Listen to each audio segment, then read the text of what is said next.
जो लोग उस बिल की कमेटी में थे, ये बिल एक दिन में तैयार नहीं हुआ है।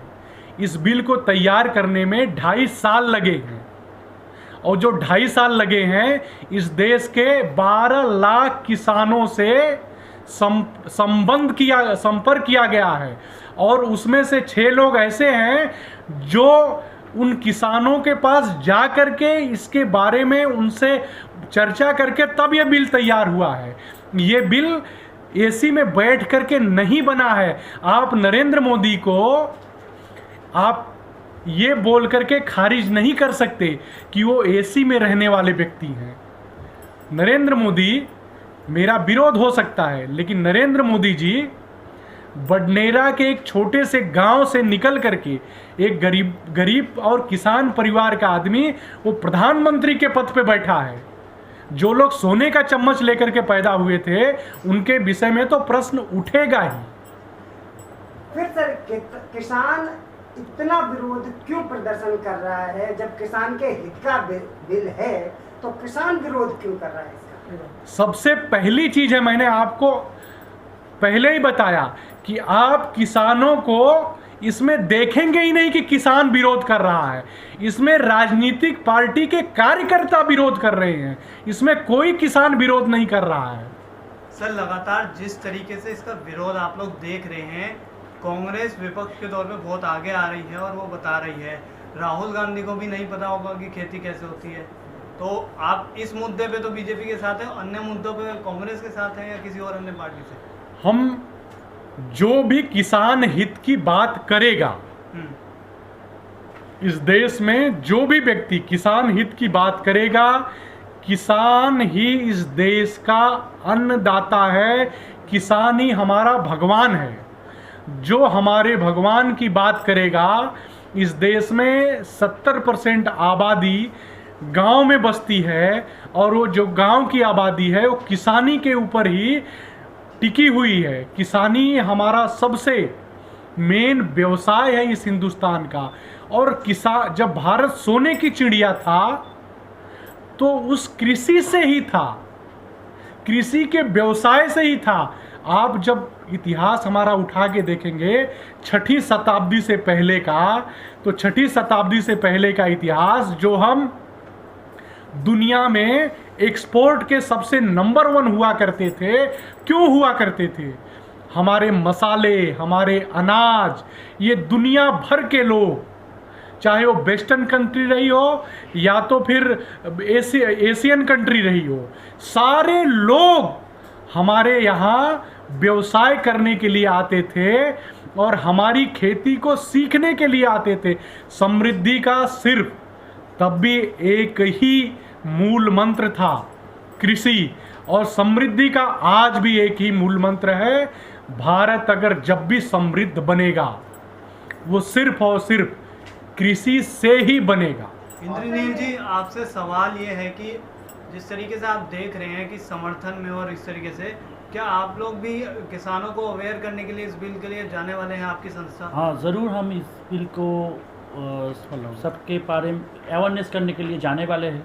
सबसे बड़ी चीज़ जो है, 70 साल का जो शासन था, उसमें किसानों के बारे में इतना सोचा नहीं था।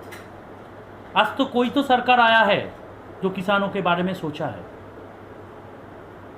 बात आप लोगों का एक क्वेश्चन था जी, आपसे एक सवाल बनता है, जो ये बिल का जो आप समर्थन कर रहे हैं, तो इसके बाद क्या किसान आत्महत्या नहीं करेंगे? क्योंकि उनको जो मुआवजा है मुँह मांगा मिलेगा। देखिए, आत्महत्या और बिल, ये दोनों एक साथ आप करके नहीं देख सकते। आत्महत्या, किसान की आत्महत्या इस देश में सबसे घृणित और पीड़ादायक है। लेकिन किसानों को 5 साल में एक बार पैकेज दे करके हम आत्महत्या रुक जाए, ये हमने देख लिया। पिछले 70 सालों में हम किसानों को वोट बैंक के रूप में सिर्फ देखते आए थे। सर, मेरा एक सवाल है कि आज तक जो भी बिल पास हुए हैं संसद में, बिना विपक्ष की चर्चा के कोई भी बिल पास नहीं हुआ। मगर यह ना तो विपक्ष था ना चर्चा थी, और फिर भी बिल पास हो गया 3 दिन के अंदर। तो ये क्या विडंबना है और कैसे? सर, ये तो संसद और संसद को चलाने वाले लोग इसका जवाब देंगे। मेरा जवाब, मेरे संगठन का जवाब ये है कि ये चर्चा करके पास होता तो हमें और खुशी होती, लेकिन जो लोग चर्चा करने वाले लोग थे, जब वो संसद छोड़ के किसान बिल के मुद्दे पे बाहर भाग जाएंगे तो चर्चा कौन करेगा? जहां चर्चा की बात आती है उनको खड़े होकर के किसान हित की चर्चा उस संसद के अंदर करनी चाहिए थी, ना कि इंडिया गेट पे ट्रैक्टर जलाने की जरूरत थी। उस किसान बिल को वहां पे आपको चर्चा करने की जरूरत थी। आप संसद छोड़ के भाग जाएंगे और इसका दोष हमको देंगे तो ये उचित नहीं है। मेरा एक क्वेश्चन है, आपने जो हमें फॉर्मेट दिया उसमें लिखा हुआ है कि समझौते से किसानों को तय दाम मिलेंगे, ठीक है? तो ये जो तय दाम होंगे ये किसान करेंगे या जो कंपनियां करेंगी? कहीं ऐसा तो नहीं सर कि पेपर पे आपने कह दिया है कि तय तो करेंगे सब मिलकर ही, लेकिन वही हो जहाँ बीच में बिचौलिया थी, बड़ी बड़ी कंपनियां आ जाएंगी। बिचौलिया तो मिडिल क्लास के लोग होते होंगे ना, जो 150, 200, 1000 का करते होंगे, लेकिन ये बड़ी कंपनियों के हाथ में कॉन्ट्रैक्ट जाने के बाद पता चला ये चीजें पेपर पे ही रहेगी। हाँ, देखिए, इसके बारे में मैं थोड़ा आपके देखूं। देखिए, इसमें जो आपने पूरा बिल आपको पढ़ना चाहिए। उस बिल के अंदर ये जो समझौता होगा किसान और जो साहूकार होगा, जो उनकी ज़मीन को अपने साथ एग्रीमेंट करेगा कि इस पे ज़मीन का एग्रीमेंट नहीं होगा। सबसे पहली चीज़ आप समझिए, उस ज़मीन का, किसान की ज़मीन का कोई एग्रीमेंट नहीं होगा। एग्रीमेंट किस चीज़ का होगा? फसल का। समझ गए ना? पहली चीज़ है कि फसल का एग्रीमेंट होगा। और इस बिल के अंदर एक क्लॉज है मैडम, वो क्लॉज ये है कि किसान जब भी चाहेगा तो वो स्वतंत्र है उस साहूकार से अपना संबंध विच्छेद करने के लिए। वो 1 साल से लेकर के 10 साल, 15 साल तक उससे समझौते कर सकता है, लेकिन उस समझौते को किसान जब तोड़ता है तो चैलेंज कहीं नहीं होगा, लेकिन अगर साहूकार तोड़ेगा तो चैलेंज होगा। ये आप इस चीज को इसकी मूल आत्मा को समझिए कि इस बिल की मूल आत्मा क्या।